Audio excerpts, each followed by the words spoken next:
Casey's retelling of the events of the resurrection morning so closely parallel that given in the Gospels, we need not concern ourselves with that portion of the story.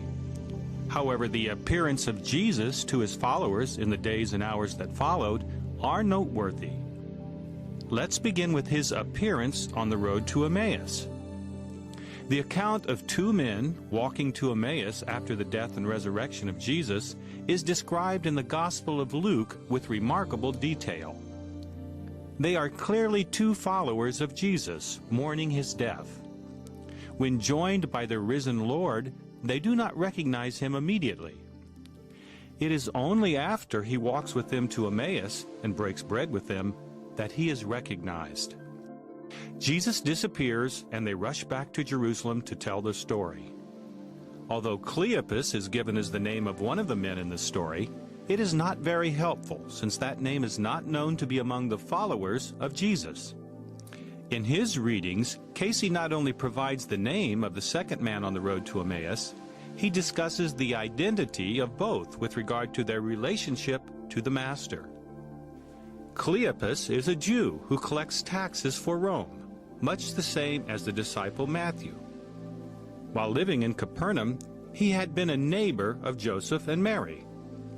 His daughter, Suzanne, grew up as a close friend to Ruth, the sister of Jesus. Like Matthew, Cleopas became a converted follower of Jesus. Not part of the close inner circle, to be sure, but devoted to Jesus just the same. Casey says that the second man on the road to Emmaus was Philoas, the Roman tax administrator and husband to Ruth. In other words, the brother-in-law of Jesus. Philoas was on his way back to Palestine from Rome and arrived in Jerusalem the day after Jesus died. Perhaps Cleopas was informing Philoas of the details as they walked on the road to Emmaus. But why were they walking to Emmaus? The precise location of Emmaus is not known at this time. The biblical account places it several miles outside of Jerusalem.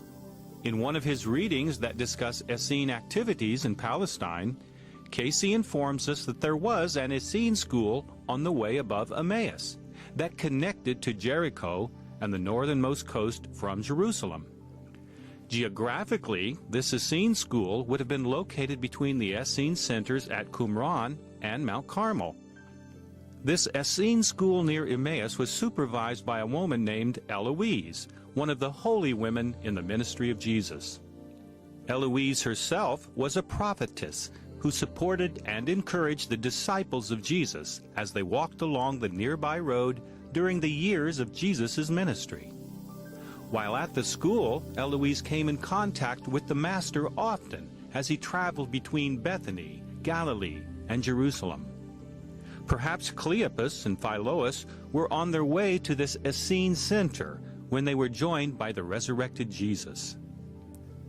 Casey states that one of Philoas's responsibilities as a representative of Rome was to inspect the activities about Emmaus. Thus, as part of his work duties, he was tasked with the responsibilities to learn of the local people and report to his superiors in Rome. Casey's readings also state that he made similar journeys to Mount Carmel.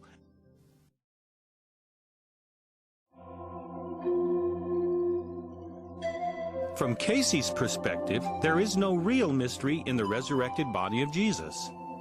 From the time he first appeared to Mary outside his tomb until he ascended into heaven from the mount, he appeared in a fleshly form, much as before the crucifixion. And yet there was a difference. His attainment of at-one-ment with God in his physical consciousness was so complete that with the disintegration of his body in the tomb, as indicated by the burial wrappings, he was able to reassume his physical form. His admonition to Mary in the garden that she not touch him suggests that the transformation process required time and was not instantaneous. Casey explains that the raised vibration of his glorified body functioned like a high-power electric current. As with an electric current, if you are not grounded, there is no shock. Likewise, had Mary been fully attuned or in accord with his raised energy level, she would not have been harmed by the touch. In describing the process by which Jesus took on his resurrected body, Casey takes a step back, so to speak, to put this phenomena into a cosmic perspective. What Jesus did when he appeared to his followers after his physical death is the same process he used to project into materiality many thousands of years previously, when his soul projected flesh bodies into the earth plane from the cosmic ethers. So, in essence, when Jesus was resurrected, he was merely repeating a process that his soul had already mastered. I have discussed this process in another video presentation entitled Edgar Cayce's Cosmology. So initially, the transformed body of Jesus was not fully hardened, so to speak. Hence the caution to Mary about trying to touch it. With the passage of time and full attunement to the universal consciousness, the body of the resurrected Jesus took on not only the flesh characteristics of its previous form, but the desires as well. Hence he asked for food in one of his later encounters with his disciples. Casey noted that it is fitting that the season of nature echoed the resurrection, as life was renewed in the material world. The breaking forth from the tomb is like the budding of a tree in spring, as nature itself breaks forth from its seasonal sleep.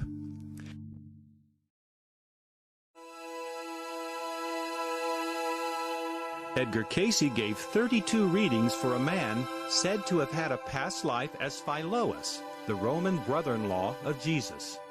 His 20th century profession as labor management mediator was an echo of his work in Palestine, where he consulted with Roman tax assessors to be sure that people were treated fairly. The trial and crucifixion of Jesus created such uprisings in Palestine that the authorities in Rome demanded an accounting. Thus Philoas, husband of Ruth, brother-in-law of Jesus, was asked by the Roman emperor to prepare a report on the actions of Pontius Pilate. The report discussed the activities of Pilate's wife as it related to the healing of her son, and it was favorable with regard to Jesus and his followers. It was not necessarily a condemnation of Pilate, but Caesar did act upon Philoas's recommendation to have Pilate replaced by one more in sympathy with the people of the Christian movement.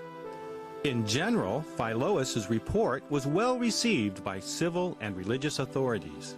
However, certain among the social leaders in Rome condemned the report, fearing he had gone too far, and that his recommendations might lead to a change in the social order of the day. After writing the report, Philoas continued to serve and provide encouragement and support to the leaders of the early Christian church. His counsel prevented the full destruction of the disciples during that period. Philoas remained active in the service of Rome, traveling often to Palestine. Cayce notes that there were no significant rebellions against Roman authority until after he was recalled. One of his final actions was to travel to Egypt to help preserve the records in the library at Alexandria. Philoas died of natural causes at age 93.